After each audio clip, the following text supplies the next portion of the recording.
kirong aji aiju ki khmatong nga ki khreng taria phi ong snu ya phi ngalarat punya thu leno ar nga ya jong im wan pen phu thin nakat pudang phu phi jetila dala chakirong khavere phi thot kilan hano lot ngan phai ngan kirpa baro hinta kinchu ko no kila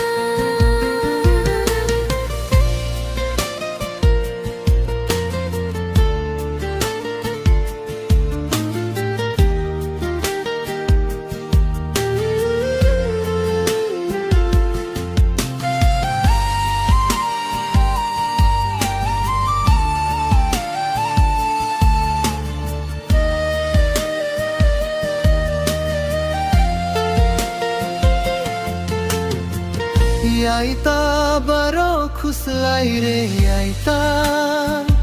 nan bunga pla phi kata ka sangai ya bulam step ka phere ka juai ya phi ngan sumat ngan rei chi yongin dade bu phi khut jela po min si na kalyang yang ar ta tin re chisian bularai hanin si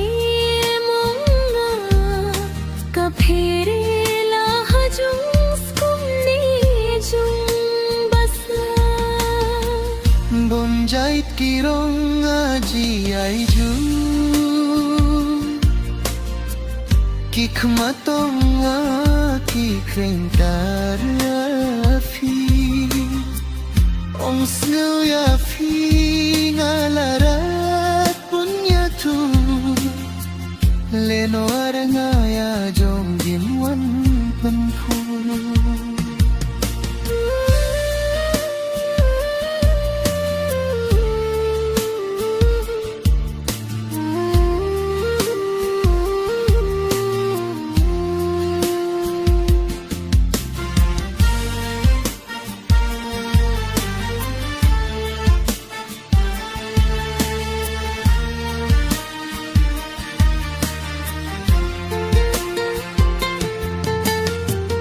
Hamin sia mongala de punai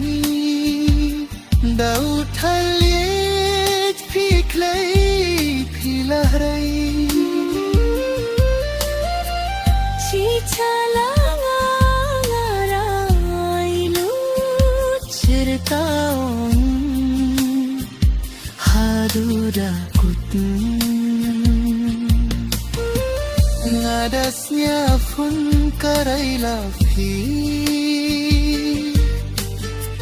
chi chala nga ngalarat pun kalla wataha hadum hariyat hamadan rangkatong